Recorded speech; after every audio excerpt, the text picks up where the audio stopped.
right, good evening, good evening, good evening. All right, thanks for tapping in, joining in for another Monday night message. It's a pleasure to be on with you.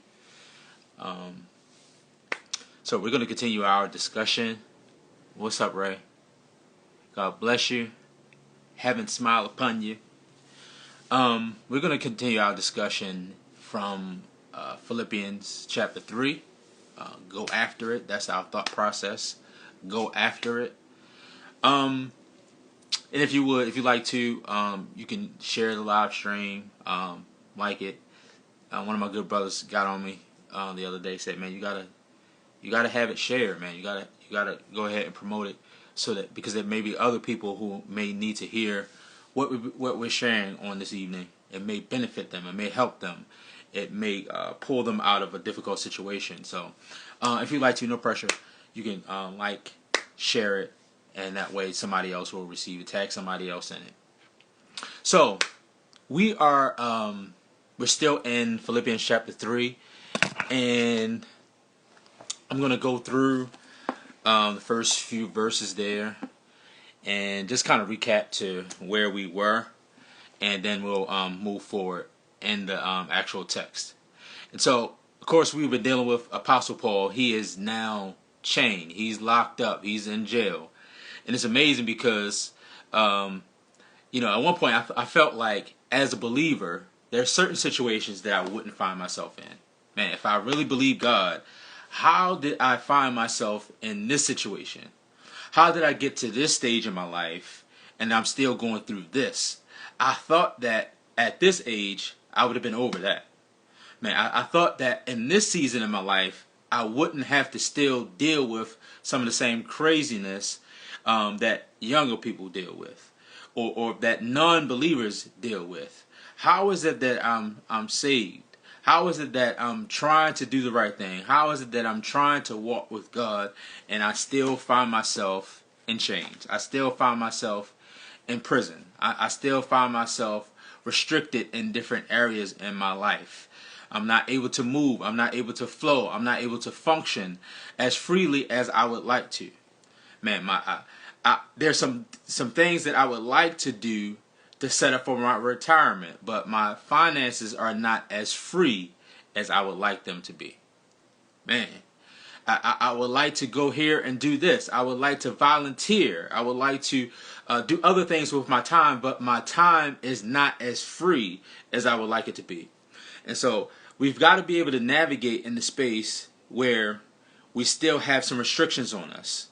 Because for some of us, man, because there are restrictions, it will make us to fall back and not do anything.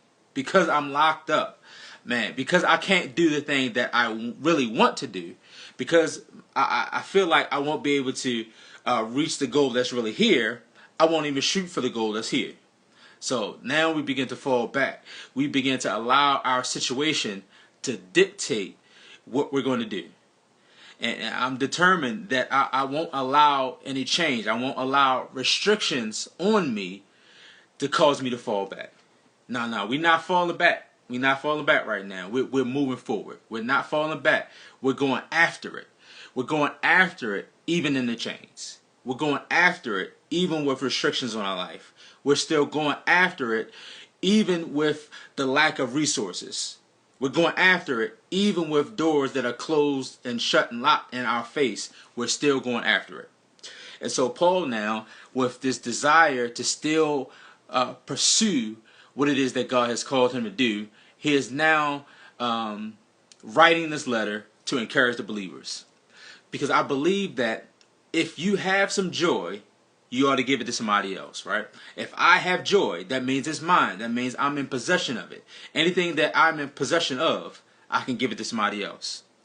So there are some people that you may encounter in your daily walk. There are some people that you work alongside. There's some people in your family. There's some people maybe even in your church that believe God as well, but they don't have this level of joy that they need to make it through the next season.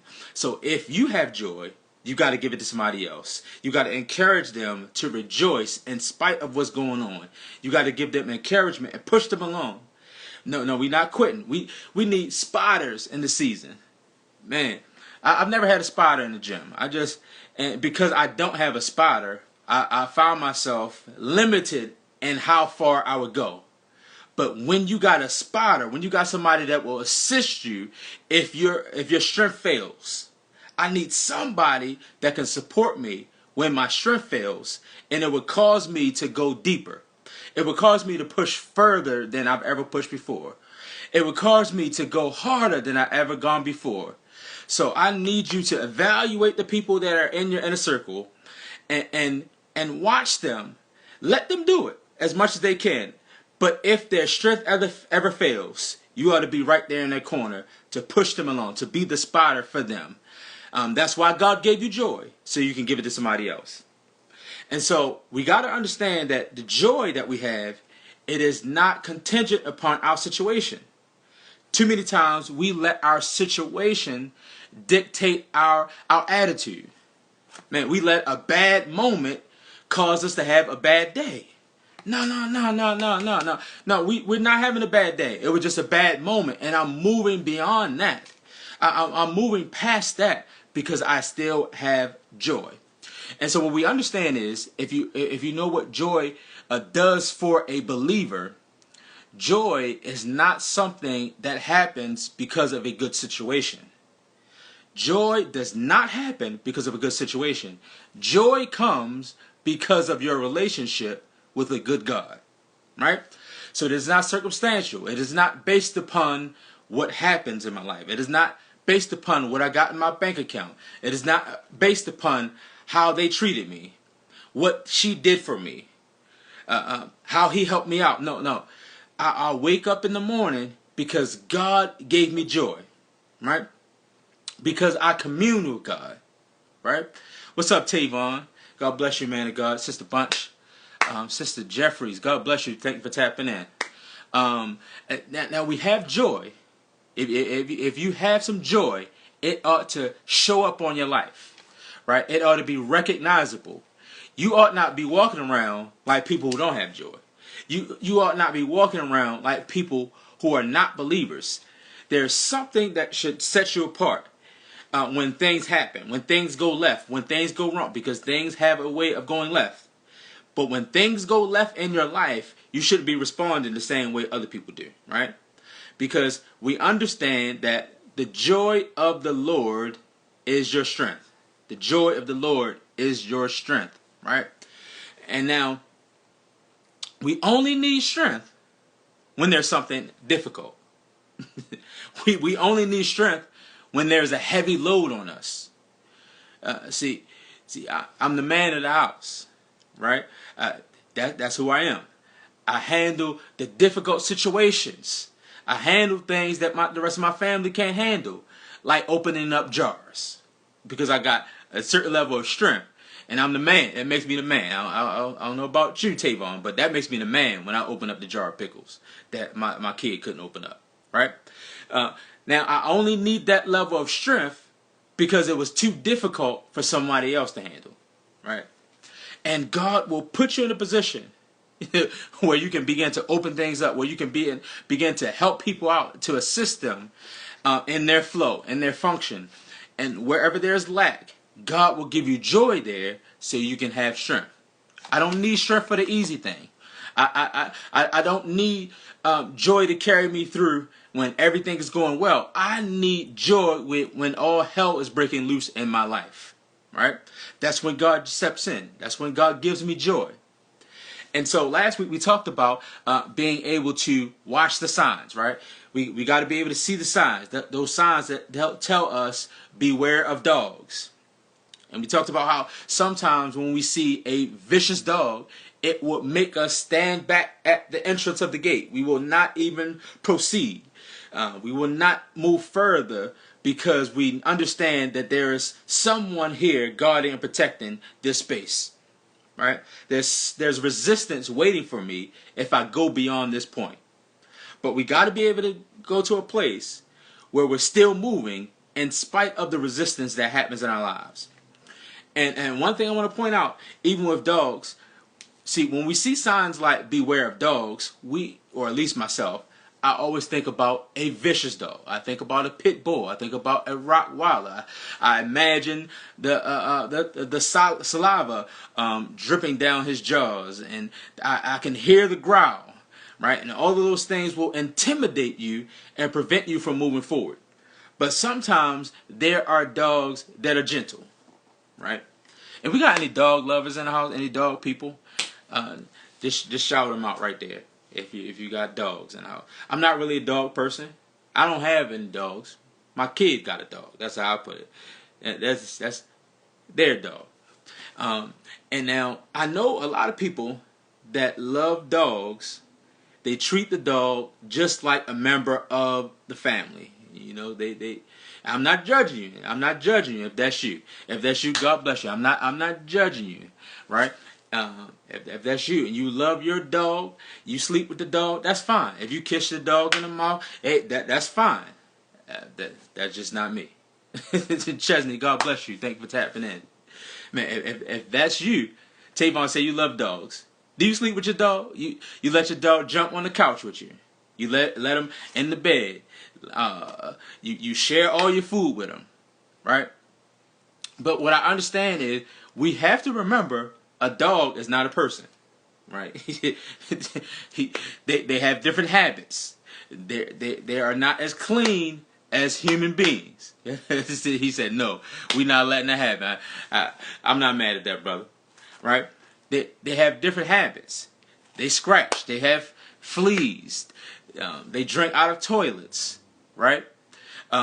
They do all kind of craziness. They roll around in the grass. They love to be outside.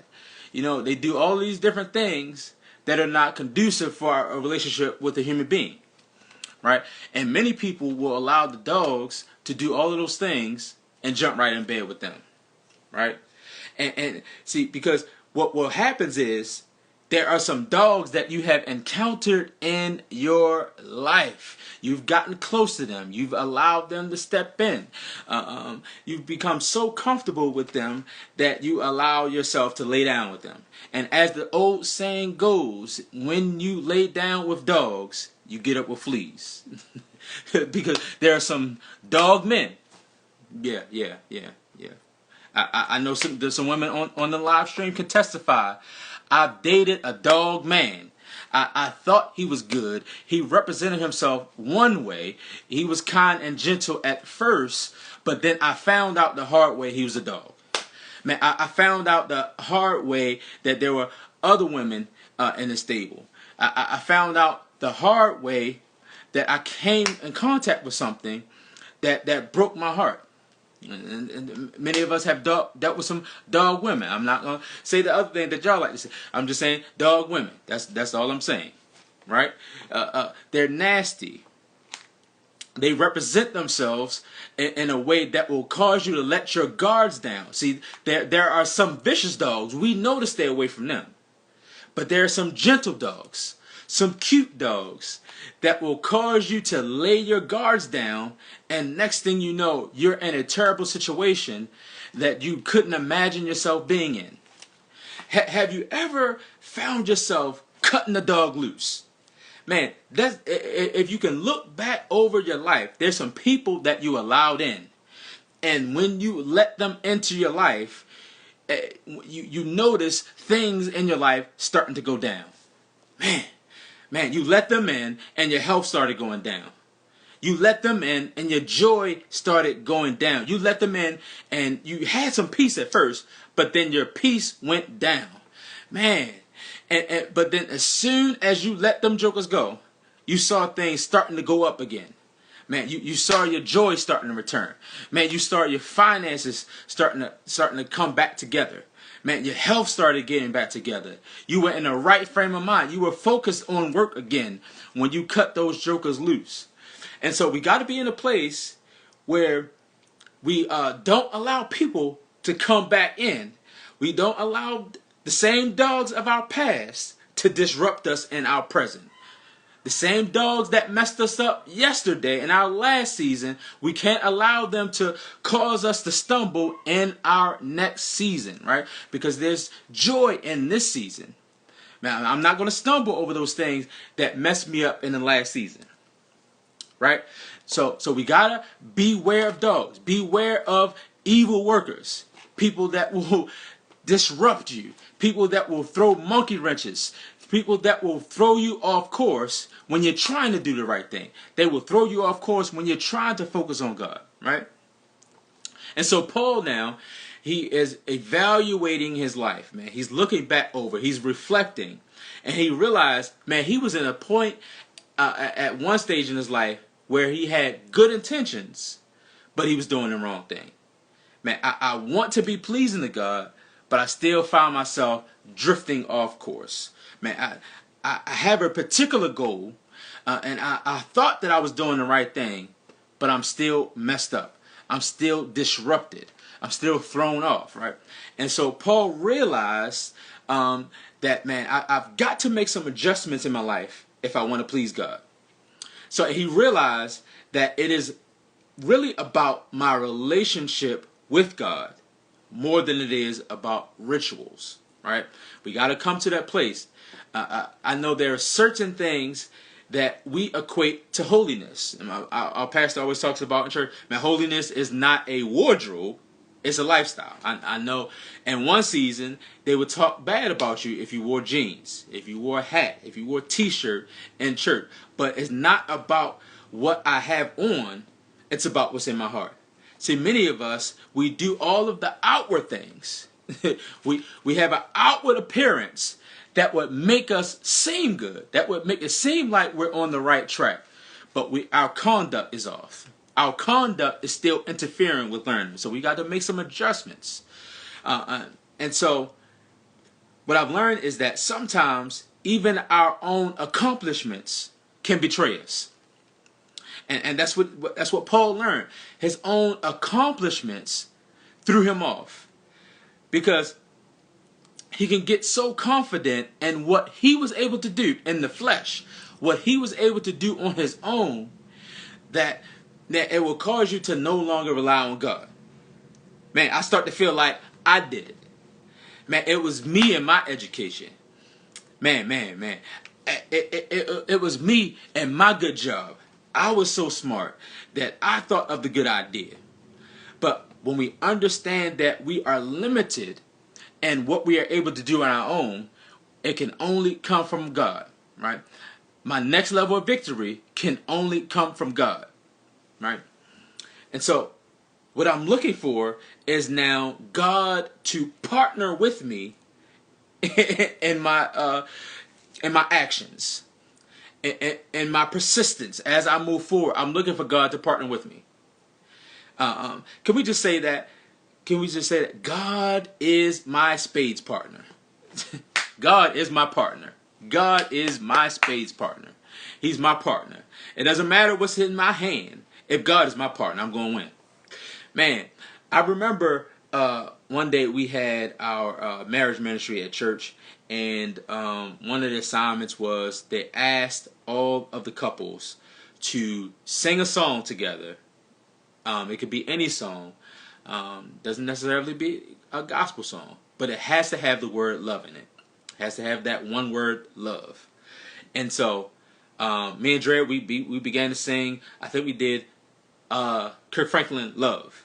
So it didn't take us all day, because the very first word in the song is love, right?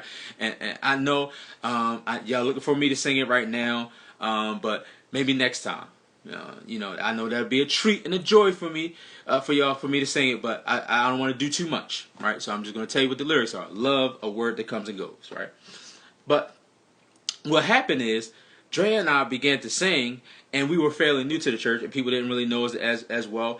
And people began to comment. I'm hearing them in the background saying, "Man, they sound good." And I just poked her. I just tapped her. I said, "Man, did you hear that? We sound good." But the fact of the matter is, it was not we who sounded good. It was not us. It was not they. It was her. She sounded so good. It was her ability to sing so well that it made it seem like we sang well. Man, I love that. Because of her ability and her partnership with my singing, it made us look good. And that's what happened when God partners with you when he applies his grace to your situation. When God partners with you, it will make you seem good. Now, we did a good thing. We have accomplished. We are blessed. We are favored. We are strong. But the fact of the matter is, it's really when I am weak that God steps in and gives me his strength. I'm so glad that God gives me the grace that they didn't hear how bad that I really sound. They didn't hear how foolish I really sound when I talk with my own wisdom and my own thought processes. They didn't see me fall flat on my face because I was operating on my own ability. But whenever God partners with me, whenever God gives me grace, because that's what grace is the ability to do something in such a way that it looks well. She danced with grace. It was so beautiful when God and I operated in this thing together. So we ought to celebrate and thank God for his grace. We ought to celebrate. Thank God for his grace. Right? So we got to understand that even in the midst of that, it's not always safe as we move forward to what God is calling us to do. Because there are some dogs there. There are some evil workers. There are some people who will mutilate you. There are some people that will try to disrupt you. There are some people that will try to cause you to come to a place where you are no longer functioning. Where you are no longer able to reproduce. Right? And so we got to push past that place. And now Paul comes to a place now where he says, man, listen, I want you to know I haven't apprehended yet. I'm not there yet. I don't have it all together. I'm not perfect. Man, sometimes people will get the misconception that we think we're better than them. That we think that we are perfect. No. I'm not dogging you about what you do. I'm just saying I'm not doing that. That's all. You can go where you want to go. You can do what you want to do. You can speak the way that you want to speak. I'm just choosing to go a different way. I've been there already. I've done that. I've got the t-shirt and the refrigerator magnet. So I'm moving in a different path now. I'm not trying to say that I'm better than you. I'm not trying to say that my mess don't stink. No, all of us, like sheep, have gone astray. Each one to his own way. So I may not do the wrong that you do, but I got my own wrong. I got my own mess. I got my own dung. I got my own stuff that's stinking up the place. My own mess, my own sin, my own issues, my own problems are stinking up the place. So I don't have time to judge you about yours. I'm trying to get my mess together. I don't have time to look my nose down at you. I'm just trying to get myself back on track. Right? So I'm not trying to say that I've apprehended. No. I'm not trying to say that I'm perfect. But this is what I'm saying. There's one thing that I do. All you got to do is one thing.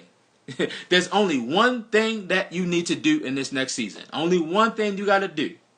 And that's forget those things that are behind and press forward. Right? And reach forth, rather. That's what the scripture says. I'm forgetting what's behind me and reaching forth. See, I know you thought that I said one thing, but those two are together. You can't, because those two are married together. Forgetting what's behind me and reaching forth. Those two are married together. We cannot separate those two. Right? You cannot reach forward if you're still remembering what's behind you. Man, we can only walk in one direction at a time. I know we got some expert drivers on the line. There's only a few gears. We can't go in reverse and in drive at the same time. We can't go park, neutral, drive, and reverse all at the same time. You've got to choose one. And if you're too stuck on what happened that's behind you, you're not going to be able to reach what's ahead of you. God bless you, Brutus. Thank you for tapping in. Man, we're just talking about moving forward. That's all. That's all. We're talking about forgetting those things which are behind us. We got a lot of stuff behind us. Man, we got some enemies that are behind us. Our failures are behind us. I know you messed up. Man, I know you weren't on track like you wanted to be, but your failure is behind you. Get back on the wagon. Go back to it. Go back to it. Excuse me, so we can go after it. Let's reach for it. We still are in relationship with what is behind us. See, that word forget, it doesn't mean that it's completely absent from your mind. No, we're not supposed to totally forget. Man, we've been through some stuff for a reason. Man, you messed up for a reason. See, if you forgot how you messed up the bag last time, when God blesses you this time, you're going to mess up the money again. No, you are supposed to remember. But when that word says forget what's behind you now, what it simply means is that it's not at the forefront of my mind. It is not, my thoughts are not in close relationship. My thoughts are not intimate with those things. You ever have somebody start to tell you a story and they say, man, did I tell you what happened when I went to the birthday party? Oh, no. What happened when you went to the birthday party? And as soon as they start with the story, you start to remember, no, actually, you did tell me that story. I remember now. It's coming back to the forefront of my mind. Yeah, I just forgot about it. It just wasn't at the forefront of my mind. And as soon as you began to speak, now it's here at the forefront, right? Now it's engulfed in my thoughts. And so what God is saying here is that we have to push those things behind us in the back of our minds, right? It's not at the forefront of our mind. What is immediately in front of me are my goals. What is immediately in front of me is better. What is immediately in front of me is what God is calling me to do. Forget those things that are behind. I'm forgetting the heartbreak that was behind me. Yep. I'm forgetting my flaws that were behind me. You try to remind me of my, or not you. God bless you, not you. But when I say you, I mean people. People try to remind you of your flaw. They try to remind you of your past. They try to remind you of what you did in the last season. They try to remind you of how you failed, of how it didn't work, of how you tapped out. You quit when the pressure got too crazy. When it got too intense, you didn't see it through. They try to remind you, but no, I'm forgetting all of that. No. Now I'm forgetting even what you did to me. Man, I won't be able to press forward to what God has for me if I'm still remembering what they did. I'm still remembering what they said. I'm still remembering how they hurt me, how they mishandled me, how they mistreated me, how they broke my heart. No, I'm forgetting all of those things. They're behind me now. What's in front of me is joy. What's in front of me is my destiny. What's in front of me is better. I'm having better relationships in this next season. Man, I'm having more joy. I'm having more fun. I'm having joy and I'm having happiness. Right? So I've got to reach toward it. That means there's something that is out of my reach. I'm not going to be able to get it if I stand right where I am. But I have to reach. It's right there in front of me. But there's some action. There's some mobility that I have to do. God is not going to just drop it out of the sky. We got to reach toward it. Man, y'all done got me happy. Let me slow it down. Y'all got me acting like this is Sunday morning. This is our Monday night message. We just talking, right? We just giving biblical philosophy. We're just strategizing about how we're gonna win. That's all this is. This is where we develop our strategy. This is our war room, so that we can figure out the plan of attack of how we're going to have victory in the next season. And you're not going to have victory in your next season if we're still remembering all the trauma from our last season. No, we're forgetting about that. That's the one thing you got to do, right? It's not about the rituals Paul learned. Man, he said, man, I was a Pharisee. Man, I studied the law. I did all of that. I was circumcised on the 8th day, man. I even persecuted those that I thought were doing the wrong thing. But when I started to look back at and reevaluate some things, I learned, man, all of that stuff was worthless. All of the stuff that I had high value in is nothing but dung. It does not have value in this next season, right? And what I'm doing now is I'm going after what God has for me. I'm going after it. And this is what he says. And by the way, we're in Philippians chapter 3. I'm not just rambling. I just want y'all to know there is scriptural base to our philosophy. This is biblical philosophy, right? He says, verse 13, brethren, I count not myself to have apprehended. I'm not there yet. Nah, I'm not perfect. I don't have it all together. I still mess up. Yep, I messed up in the last season. Even though I'm forgetting about those mess ups, I'm still reaching forward to what's ahead of me, knowing that I might mess up again. But what I love about God is the Bible says where sin abounds, or where sin is great, his grace does much more abound. Man, so if my sin is at this level, God's grace is always greater than my sin. Man, somebody gave up on you because you sinned against them. Somebody wanted to end their relationship with you because you hurt them.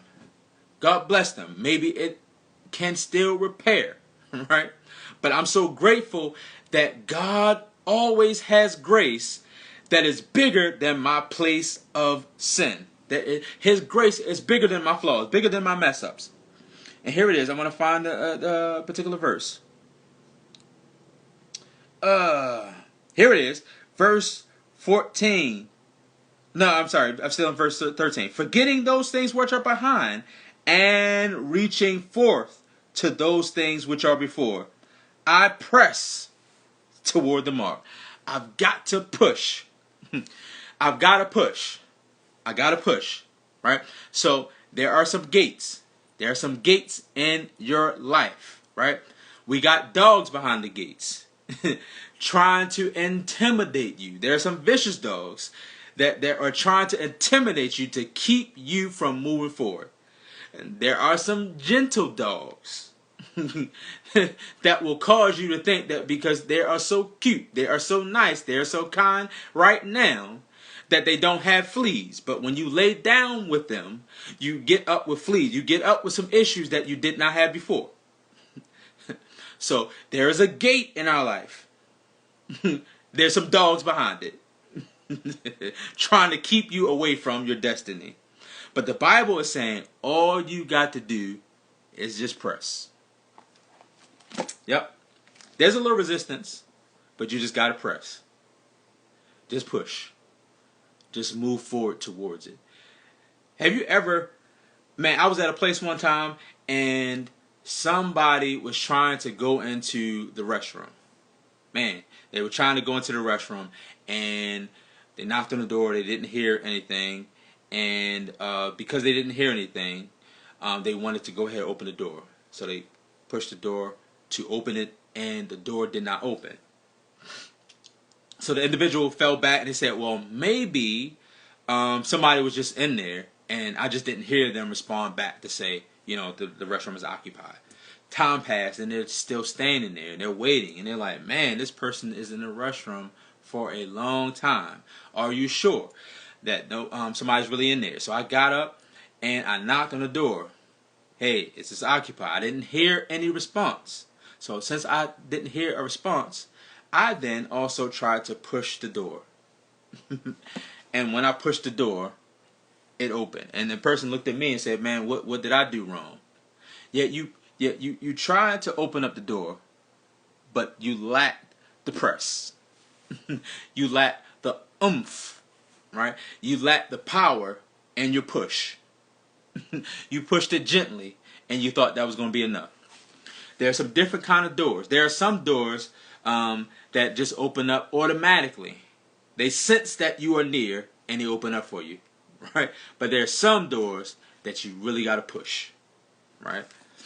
And we got to be sensitive to how God is moving in our lives, right? Whether God is just going to open it up for you, but sometimes God is telling you, you got to push. If you're going to obtain it, if you're going to achieve it, if you're going to have this prize, there is a prize in your press.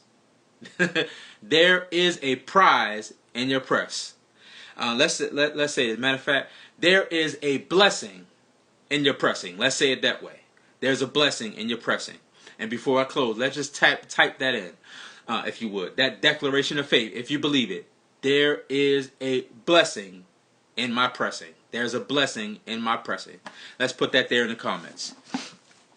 There's a blessing in your pressing. And we can say it either way. There's a blessing in your pressing. Or in my pressing, if you want to make it personal. All right? So we're going to end right there. I'm hopeful that there's something that was shared on tonight that will help you to move forward, that will help you to live victoriously. I'm hopeful that you gain some strategy, some confidence for the next season. And I do invite you again, for those who are just tapping in, you know, if you receive something from it, if you think it's helpful, I invite you to share it with somebody else. Type somebody's name. If you're on Instagram, you can do it that way. DM them, or you can share it on your live stream if you care so to do. Okay? And so let's go ahead and close out in our prayer. Our Father and our strong God, we thank you. We thank you for the victory that is in your voice. Every time we hear from you, we gain a level of victory that we didn't have before. Every time we are in your presence, we have grace that we did not have before.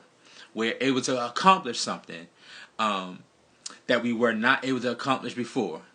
And God, you're so good to us that your grace made it look good. We were doing a hard thing, but it looked good. We were doing a difficult thing, but it looked easy to the onlookers. They didn't even know we were struggling. They didn't even know that we were ready to throw in the towel. They didn't even know that the level of stress that was on us. But because of your grace, you made it look good. Our children didn't know how difficult it was to manage everything that was going on. Our family members, our coworkers didn't know all the level of difficulty.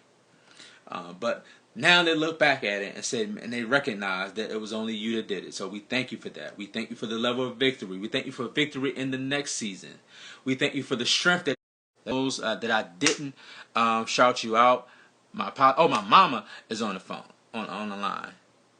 Yeah, that's the other TC. We had another TC on the line last week. This is my mom, which is her nickname is TC. All right, I'm not gonna call her that though, because I know better. All right, but if you would, as you join, just as a reminder, next time as you're joining in, just say what's up. Hey Wes, good evening, something like that, so I know you're on, and we'll shout you out, and we'll continue to move forward. All right, God bless you. Until next week.